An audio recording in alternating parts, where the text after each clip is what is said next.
My son was never really into sports when he was little, and we're from Indiana, where basketball is practically a birthright. Kids in Indiana are born just kind of knowing how to shoot a jumper.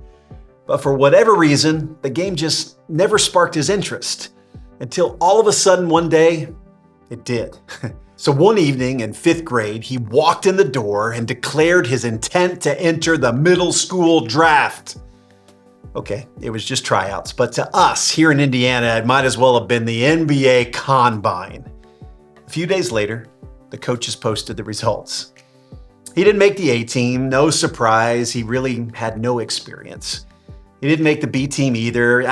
We were all a little disappointed, but hey, noble effort, we'll try again next year. But then wait, the coaches, not wanting to cut any of the boys, had created a brand new C team.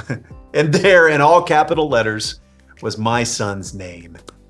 The C team, they didn't get much playing time. Most schools didn't have 3 full teams, so they didn't have a full schedule. And the uniforms, well, let's just say they were definitely the leftovers. My son's shorts looked like they were made for some 10-year-old Neanderthal, and they practically hit his ankles. We had to cinch them at the waist just to keep him from tripping over them when he ran down the court. In case my son is watching this, he eventually grew into some athleticism. He even played a year of college football. But that C team season, that was his one and only run at organized hoops. And you know what? That's fine, because he has since discovered some incredible gifts God has wired into him.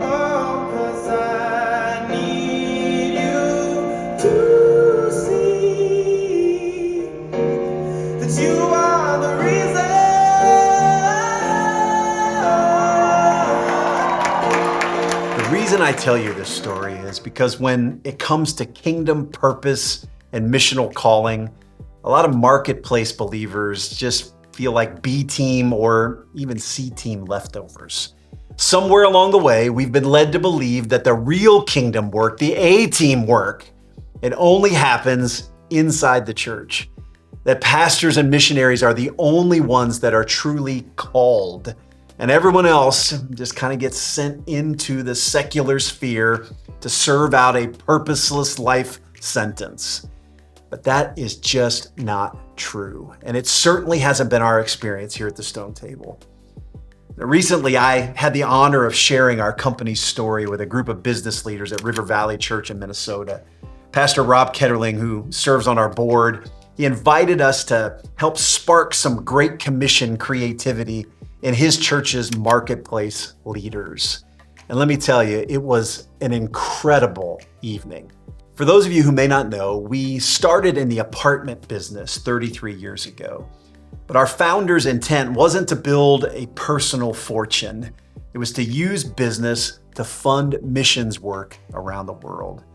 See, our profits are designated to the Great Commission, and we've stayed faithful to that calling for over 3 decades now.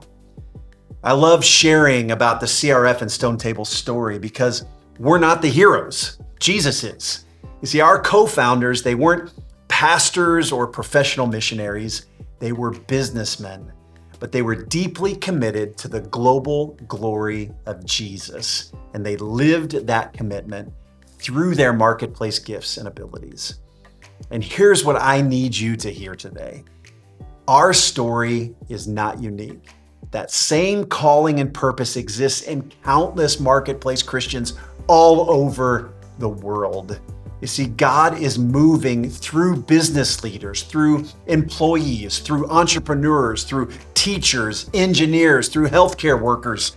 You don't need to work in full-time ministry to carry a kingdom calling. The Great Commission isn't just for a professional subset of Christ followers. It is for all of us. Our assignments may be different, but the calling is the same.